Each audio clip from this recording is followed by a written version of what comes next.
Hey, what's up guys? Casanova here, and today I'm going to be bringing you one of the most powerful things that I've learned so far in life, and that's the power of the ACTs. Now, I'm not talking about the ACTs that they prep you for in high school. I'm talking about the ACTs that they should have prepped you for when it comes to life. On this journey, when we're trying to build wealth, when we're trying to be a better person, there's a lot of pitfalls that we need to watch out for. But when you're in school, a lot of the times they're not telling you about those things. And so that was my goal, to be able to bring that to you today and understand, what are these ACTs and how can you use them to your advantage. So our A, we have assets. Now, assets and liabilities are two totally different things. When I think about assets, I think about it as anything that's going to bring money back to me. Real estate, it's an asset. Some people like to think of real estate as a liability if it's your own home, but for me, I like to think of it as an asset because my first home that I bought, I was able to buy it right, make sure that I had equity into the property when I first bought it, then I forced some appreciation on by doing some upgrades. The market, fortunately enough, was in a great state over the last 2 years as it has been, and I was able to make over $40,000, which I then turned around and reinvested back into more real estate to create more cash flow. So I like to think of real estate as an asset. Rental properties, they're going to be an asset. What's a liability? A liability can be a car. Why? Because cars depreciate 20 to 30% the moment that you drive it off the lot. That's why a lot of people tell you don't buy a car that's going to be brand new. Make sure you buy something that's 1 to 2 years old because it's already lost a significant portion of its depreciation, in that first 2 years, and now you're able to not lose money on the deal, as much money. But cars as a whole, make no mistake about it, they're always going to depreciate. So that's going to be a liability. So, when you think about building wealth, you got to think that, hey, I need to accumulate a lot of assets. I need to accumulate businesses. I need to accumulate rental properties. I need to accumulate stocks, bonds, things that, again, will bring you back a monthly, quarterly, or even yearly dividend that's going to be making you money.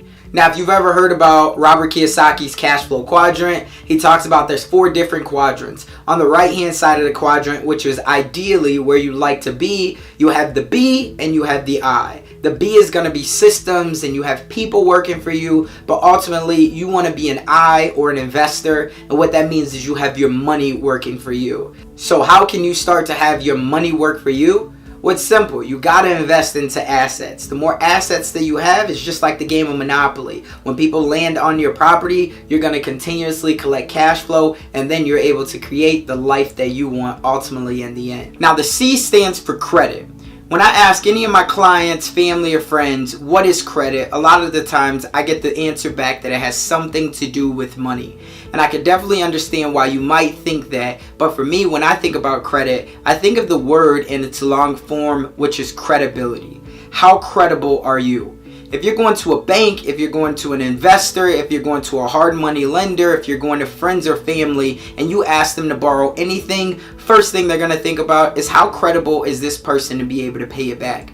So for me, when I think of what is the definition of credit, I think that it's the trust in one's ability to make payments over time and on time. When I loan you anything, am I going to have to come looking for you, or do I trust that you're going to make that payment back when you said you would, and if it's payments over time, you're going to make that payment back consistently when you said you would? That's what I think about with credit. So when people reach out to me and they're wondering how can they get a business started, they're wondering how can they get started investing in real estate, but they have no credit, they have no money, I have to look back at them and I have to ask, okay, how credible are you? So that's one thing I want to make sure that you're looking at, because when you first start out, when you're investing in anything, you're going to probably need to build up some credit. Whether you're young, 20, 25, 30, you're just getting started investing into real estate or investing into an online business, no matter what it is, you got to think about how much credit do I already have built up? And if I don't have any credit built up, am I perceived to be credible?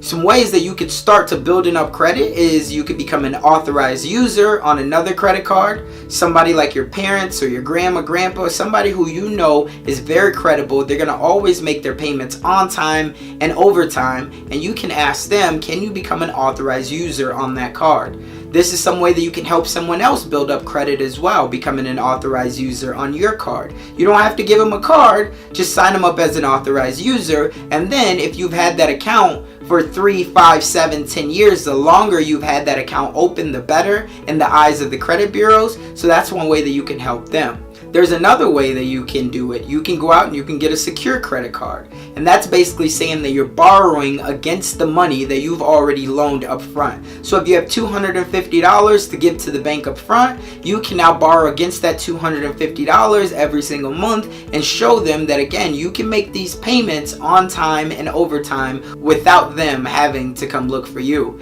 Another one is going out to a bank and getting a secure loan. Same thing, you can put up a loan of $1,000 into an account and you can borrow against that, and you can show them that you'll make these payments. So those are a couple ways that you can look at building your credit or rebuilding your credit if you need to. But first and foremost, understand that credit is the ability to make payments over time and on time, and does someone else have trust in that ability within you?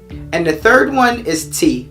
Now, when we talk about T, that stands for taxes. There's only two things that are guaranteed in life. I'm sure you've heard this, but it's death and taxes. How much taxes you choose to pay is up to you a lot of the times. The first thing that you have to do is you have to make sure you're connected with a CPA, a public accountant, somebody that can tell you what tax bracket that you're currently in and what you can do to try to minimize those tax brackets. Now, for me, I'm not a CPA. I don't give legal advice and I don't give tax advice, but I do have a special CPA that's on my team that every year I do tax planning towards the end of the year, and he tells me where I need to be putting money legally just to make sure that I can minimize the amount of taxes that I'm paying. If you're planning on being a homeowner, if you're planning on being a real estate investor, or even a small business owner, you're going to be in different tax brackets, and you need to figure out what are the deductions that you can use to be able to minimize the tax brackets, especially if you work a 9-to-5 job, because the way that you're operating right now is you earn, you're taxed, and then you get to spend what's left over. Once you become a business owner, since this world is revolved around ownership, you earn, you spend, and then you get taxed on what's left over. So again, talk to your CPA about it. Go network, connect with the CPA, tell them what you're trying to accomplish, and you're going to be able to be so much further ahead than where you ever thought, because you'll be able to have extra money in your pocket and you've created passive income. Think about it. Whenever you get started on your journey to be a better you, be a better business owner, you got to understand that the power is in the ACTs.